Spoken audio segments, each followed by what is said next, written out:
أعوذ بالله من الشيطان الرجيم. بسم الله الرحمن الرحيم. وهو الذي جعل لكم الليل لباسا والنوم سباتا وجعل النهار نشورا. صدق اللہ العظیم. اللہ وہ ہستی ہے جعل لکم اللیل لباسا، جس نے رات کو تمہارے لیے لباس بنایا، والنوم سباتا، نیند کو سکون موت بنایا، وجعل النہار نشورا، اور دن کو جی اٹھنے کا وقت بنایا، وَهُوَ الَّذِي أَرْسَلَ الرِّيَاحَ بُشْرًا بَيْنَ يَدَيْ رَحْمَتِهِ.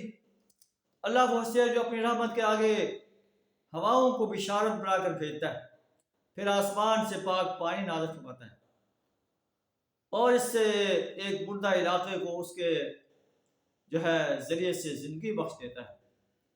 وَنُسْقِيهُ مِمَّا خَلَقْنَا أَنْعَامًا وَأَنَاسِيَّ كَثِيرًا، اور اپنی مخلوق میں سے بہت سے ہم جانوروں کو اور انسانوں کو سراب کرتے ہیں. وَلَقَدْ صَرَّفْنَاهُ بَيْنَهُمْ، ہم نے ان کے درمیان یہ چیزیں بڑے وضاحت سے بیان کر دی ہیں. لِيَذَّكَّرُوا، تاکہ یہ سبق حاصل کریں. فَأَبَىٰ أَكْثَرُ النَّاسِ إِلَّا كُفُورًا، مگر اکثر لوگ کفر اور ناشکری کے سوا کوئی دوسرا رویہ اختیار کرنے سے انکار کر دیتے ہیں. آئیے ہم بھی اپنے گریبان میں جھانک کر دیکھیں کہ کیا ہم ان مناظر قدرت سے سبق لیتے ہیں اور اللہ کی وحدانیت کا اقرار کرتے ہیں، یوم حساب کا اقرار کرتے ہیں، اللہ کی اس گائیڈ لائن کو فالو کرتے ہیں.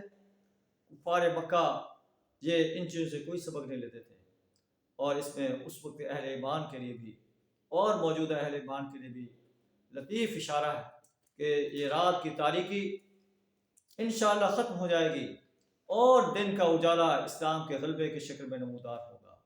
اہل ایمان کو پریشان ہونے کی ضرورت نہیں ہے. اللہ ان کی مدد پر اللہ کی مدد ان کے شامل حال ہے.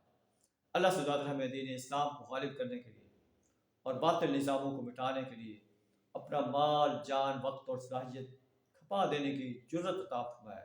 وآخر دعوانا الحمد للہ رب العالمین.